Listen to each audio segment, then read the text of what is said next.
I'd like to talk today about St Thomas Aquinas' second way demonstration for the existence of God. Now, of all the 5 ways that Thomas Aquinas demonstrates the existence of God, I would have to say that the second way is the neatest and the most elegant and the most subtle, most beautiful of all the proofs. And to demonstrate the second way and to try and keep it as simple as possible, I've brought some props with me. The beauty of metaphysics is that you can use almost anything. I'm using an orange, and we're going to demonstrate the existence of God from an orange and a few other props. The way the second way demonstration for the existence of God works is to consider something which in today's modern world should really come as a matter of simple common sense, and that is cause and effect. Now, what do I mean by cause and effect? I don't mean that if you push the first domino, it has the effect of the 10th domino falling. That's true, of course. But the cause and effect that I'm talking about is a cause that is immediately operating, that is producing the effect. And we can separate that into broadly 2 categories. We can talk about the causes that are intrinsic to a thing, and in this case, an orange, or we can talk about the causes that are extrinsic to the orange. And so what do we mean by that? Well, I don't want to get into breaking down the intrinsic causes, such as the form and the matter. Let's just give a quick example. If we talk about this orange has an effect which I can observe, which is round, it's spherical. That is an effect brought about by an intrinsic cause, and that is the form and the matter of this orange is round. It has a round form. Also, it has the colour orange. That's intrinsic to the orange. But the cause and effect that we want to focus on in this demonstration is in particular an extrinsic cause. So let's give an example of an extrinsic cause. So I've brought another little prop here, small little glass of water. So if I wet this orange, there we go, we have a wet orange. And the reason it's wet is because of an external extrinsic cause that is immediately acting on the orange. It's producing an effect, and the effect is a wet orange, in that water is essentially wet, and this orange is wet because an orange is not essentially wet, but this orange is wet, and that's because there's an external cause that's acting on the orange and it's making it wet. Now, here's another piece of common sense. If you take away the cause, you take away the effect. So if I was to take away the cause of wetness of this orange, so take away the water that is otherwise immediately acting on this orange, now I have a dry orange because I took away the cause and that took away the effect, and water was not intrinsic or essential to the orange, and so now I have a dry orange. Let's talk about another external cause. If I illuminate it with this light source, we now have an illuminated orange because light is coming out of this light source and it's travelling through the medium of the air and it's hitting the orange, and so it's producing an effect.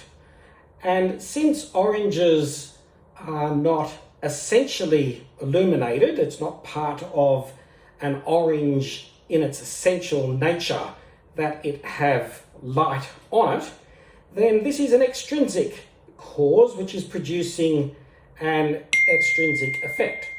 And in this case, it's illumination. So if I remove the cause, turn off the light source, and that removes the effect.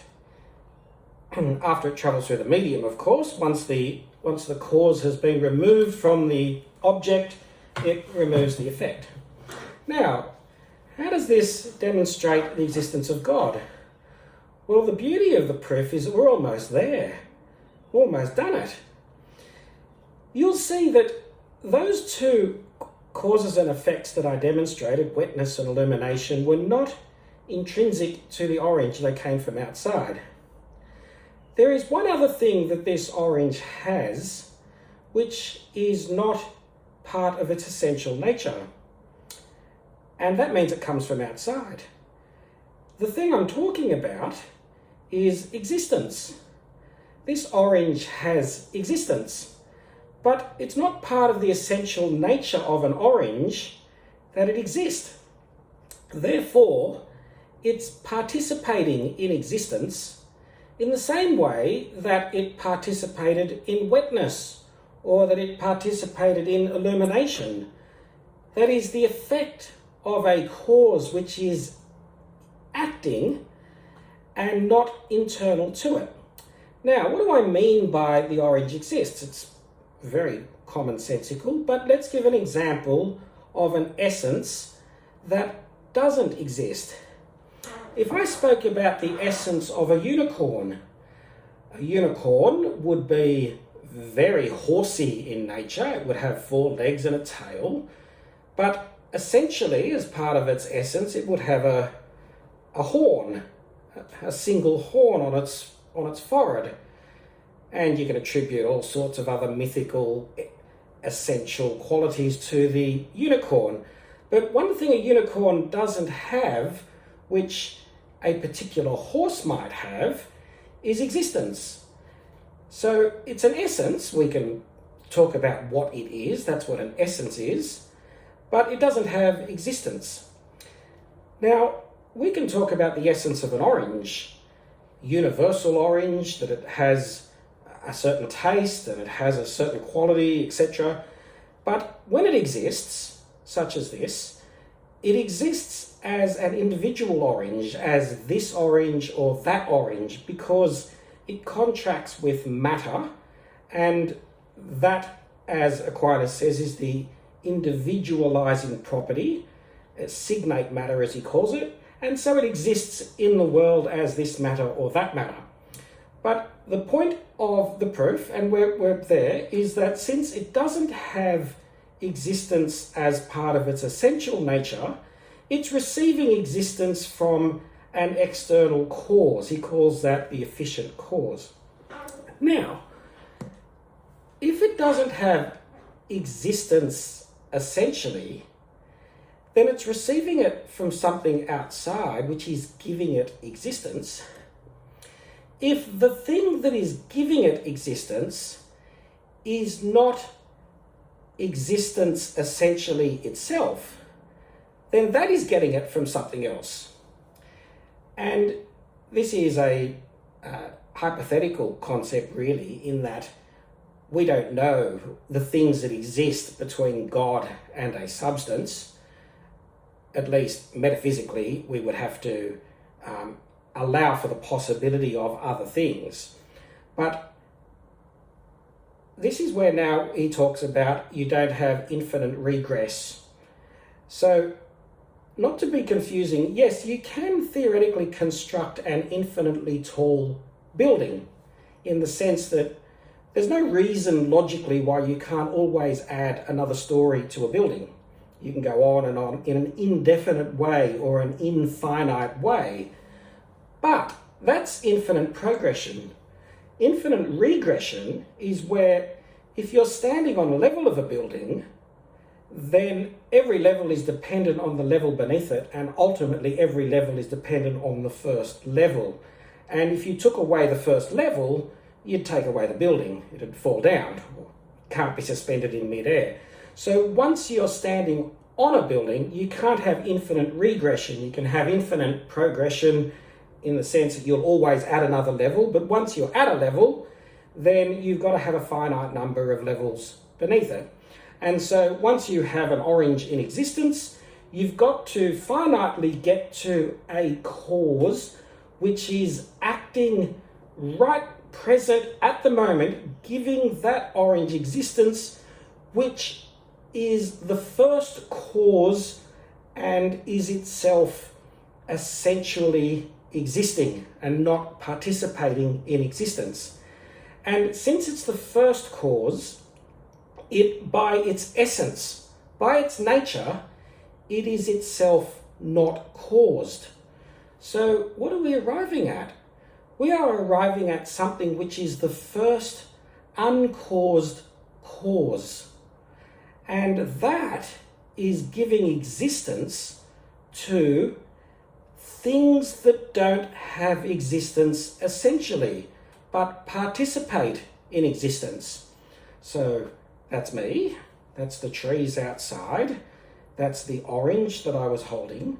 These things participate in existence, but they don't have it essentially, but they must right now, in order for them to exist in the universe, have a cause that is acting on them, and ultimately an essential cause which is itself uncaused and which its essence is existence. Now, how beautiful is that? This gets creepy, and I'll tell you how. When Moses spoke to the burning bush and said, well, if you're God, what's your name? Because there are lots of Greek gods, so beg your pardon, there are lots of Egyptian gods known to Moses and the Pharaoh at the time. The name that God gave himself at that point in time was not some Egyptian god. He said the words, I am who am. Now, if you were to analyse that mysterious name of God, what you're getting at is God saying, I am, my essence is existence. I am that which exists. I am existence. So his essence is not a participated existence, but essential existence. That's the mysterious name of God. Now, I don't believe that Moses fully understood what those words meant when he said it. The reason I say that is the Jews who accepted the faith at faith value said, okay, well, that's his name, I am, and they gave it the Jewish name Yahweh, which is Jewish for I am, and so they referred to their God as Yahweh. But it was Aristotle, who was sometime about 1,000 years after Moses, who brought about the existence of a philosophical God, not necessarily the Jewish God, but a philosophical God by talking about the first uncaused cause. And lo and behold, it seems to marry up precisely with the Jewish God, in that the first uncaused cause is essentially existence, and if you were to name that entity, you would say that entity is he who is. And if you put that in the first person, you get I am who am.